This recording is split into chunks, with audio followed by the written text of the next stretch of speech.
The Game of Life and How to Play It by Florence Scovel Shinn. Chapter 4. The Law of Non-Resistance. Resist not evil, be not overcome of evil, but overcome evil with good. Nothing on earth can resist an absolutely non-resistant person. The Chinese say that water is the most powerful element because it is perfectly non-resistant. It can wear away a rock and sleep away all before it. Jesus Christ said, "Resist not evil," for he knew in reality there is no evil, therefore nothing to resist. Evil has come of man's vain imagination, or a belief in two powers, good and evil. There is an old legend that Adam and Eve ate of Maya, the tree of illusion, and saw two powers instead of one power, God. Therefore, evil is a false law man has made for himself through psychoma, or soul sleep. Soul sleep means that man's soul has been hypnotized by the race belief of sin, sickness, and death, etc., which is carnal or mortal thought, and his affairs have outpictured his illusions. We have read in a preceding chapter that man's soul is his subconscious mind, and whatever he feels deeply, good or bad, is outpictured by that faithful servant. His body and affairs show forth what he has been picturing. The sick man has pictured sickness, the poor man poverty, the rich man wealth. Young people often say, "Why does a little child attract illness when it is too young to even know what it means?" I answer that children are sensitive and receptive to the thoughts of others about them, and often outpicture the fears of their parents. I heard a metaphysician once say, "If you do not run your subconscious mind yourself, someone else will run it for you." Mothers often, unconsciously, attract illness and disaster to their children by continually holding them in thoughts of fear and watching for symptoms. For example, a friend asked a woman if her little girl had had the measles. She replied promptly, "Not yet." This implied that she was expecting the illness and therefore preparing the way for what she did not want for herself and child. However, the man who is centered and established in his right thinking, the man who sends out only goodwill to his fellow man, and who is without fear, cannot be touched or influenced by the negative thoughts of others. In fact, he could then receive only good thoughts, as he himself sends forth only good thoughts. Resistance is hell, for it places man in a state of torment. A metaphysician once gave me a wonderful recipe for taking every trick in the game of life.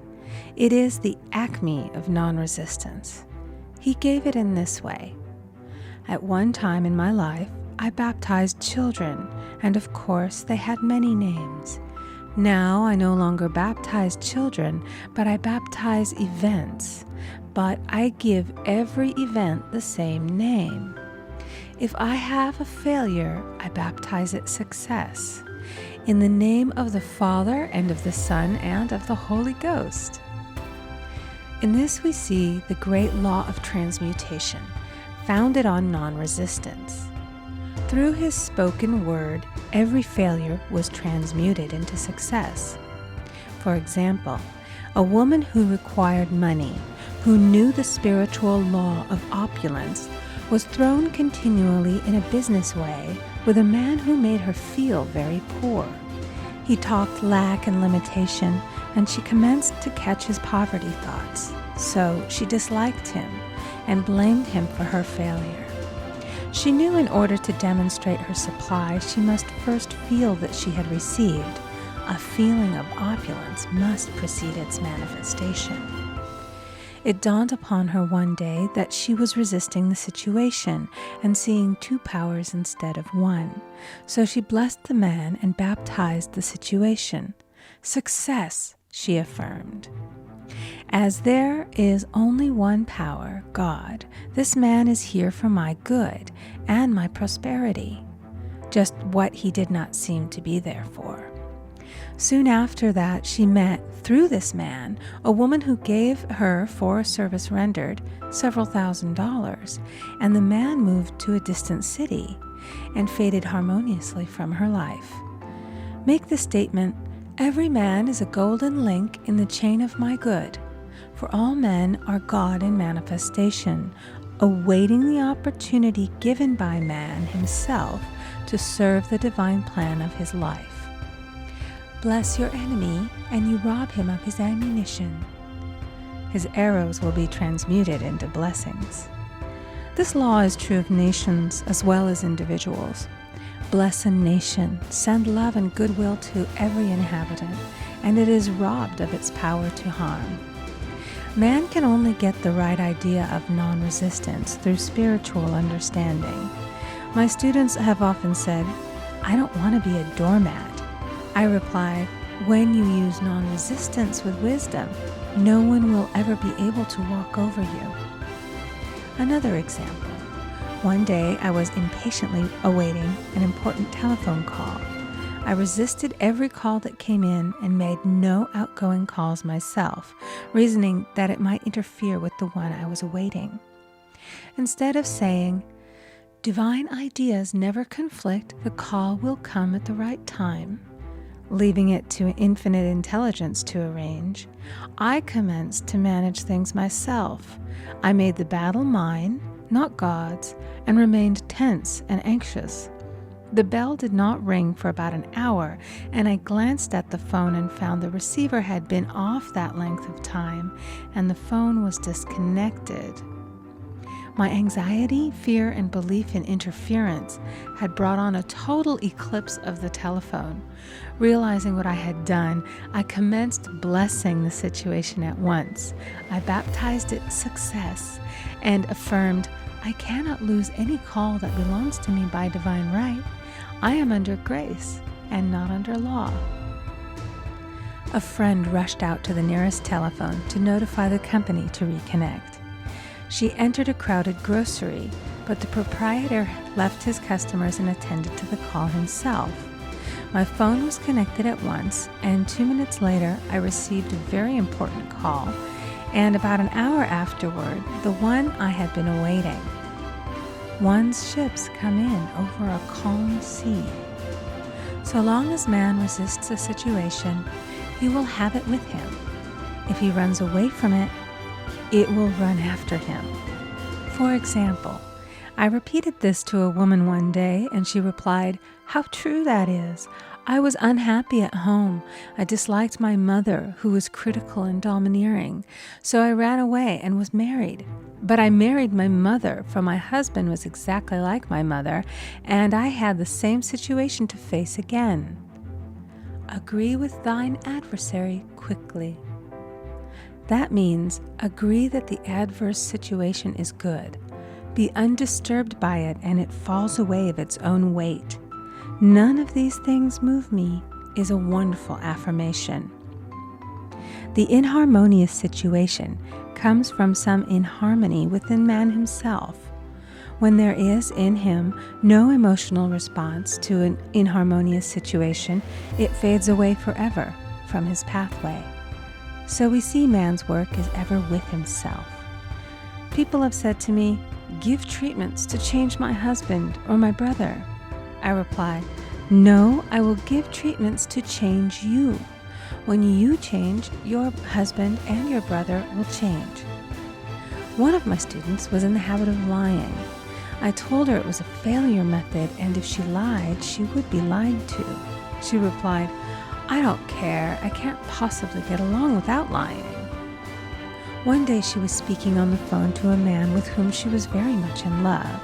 She turned to me and said, "I don't trust him. I know he's lying to me." I replied, "Well, you lie yourself, so someone has to lie to you, and you will be sure it will be just the person you want the truth of." Sometime after that I saw her, and she said, "I'm cured of lying." I questioned, "What cured you?" She replied, "I've been living with a woman who lied worse than I did." One is often cured of his faults by seeing them in others. Life is a mirror, and we find only ourselves reflected in our associates. Living in the past is a failure method and a violation of spiritual law. Jesus Christ said, "Behold, now is the accepted time. Now is the day of salvation." Lot's wife looked back and was turned into a pillar of salt. The robbers of time are the past and the future. Man should bless the past and forget it, if it keeps him in bondage, and bless the future, knowing it has in store for him endless joys. But live fully in the now. For example, a woman came to me complaining that she had no money with which to buy Christmas gifts. She said, "Last year was so different. I had plenty of money and gave lovely presents, and this year I scarcely have a cent."